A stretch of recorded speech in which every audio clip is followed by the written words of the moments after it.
ઓમ નમો ભગવતે વાસુદેવાય। મિત્રો, આજના વિડીયોમાં આપણે જાણીશું કે વર્ષ 2026માં ચૈત્ર પૂર્ણિમા ક્યારે છે અને પૂર્ણિમા તિથિ આ વખતે 2 દિવસ રહેશે। આવી સ્થિતિમાં વ્રત કયા દિવસે રાખવામાં આવશે, પૂર્ણિમાનું સ્નાન દાન કયા દિવસે કરવામાં આવશે, કારણ કે દર વર્ષે ચૈત્ર પૂર્ણિમાના દિવસે જ બજરંગબલી હનુમાનજીનો જન્મોત્સવ પણ ઉજવવામાં આવે છે।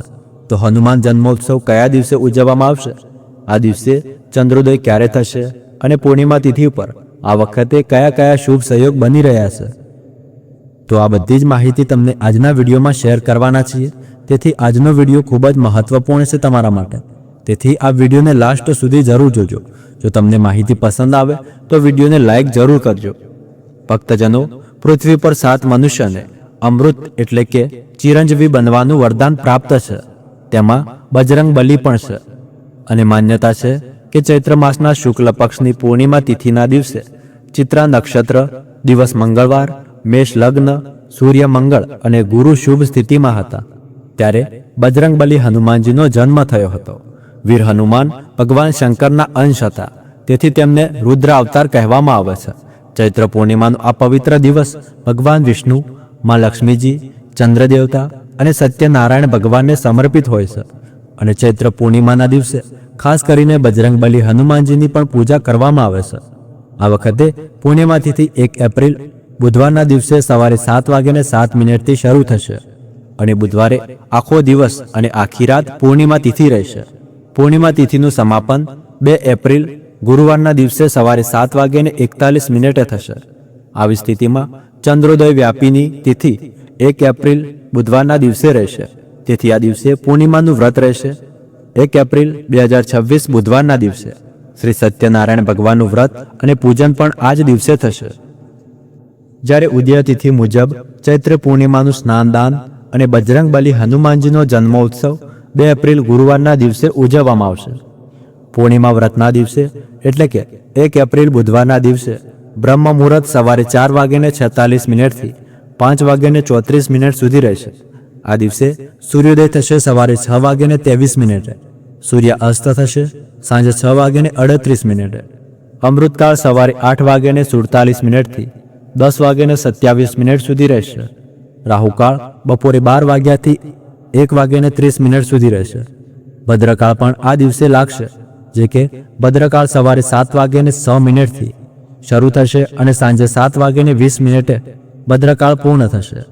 ભદ્રાનો વાસ આ વખતે પાતાળ લોકમાં રહેશે, જેના કારણે પૃથ્વીલોક પર આ ભદ્રા અશુભ માનવામાં નહીં આવે, પરંતુ તેમ છતાં પૂજા કરતી સમયે ભદ્રાના 12 નામોનું સ્મરણ સાચા મનથી કરવાથી ભદ્રાનો દોષ લાગતો નથી અથવા ભદ્રાના અશુભ પ્રભાવોથી બચી શકાય છે।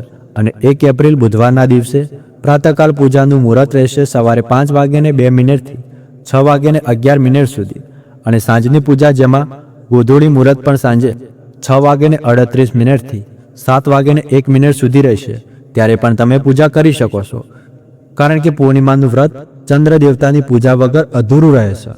તેથી આ દિવસે ચંદ્રોદય થશે સાંજે 6:10। આ સમયે તમે ચંદ્ર દેવતાને અર્ઘ્ય આપો અને ત્યારબાદ તમે તમારા ઉપવાસ ખોલી શકો છો। આકાશમાં વાદળ હોય અને ચંદ્રમા ન દેખાય તો તમે ભગવાન શિવના મસ્તક પર બિરાજમાન ચંદ્ર દેવતાનું પૂજન કરીને પણ ઉપવાસ ખોલી શકો છો।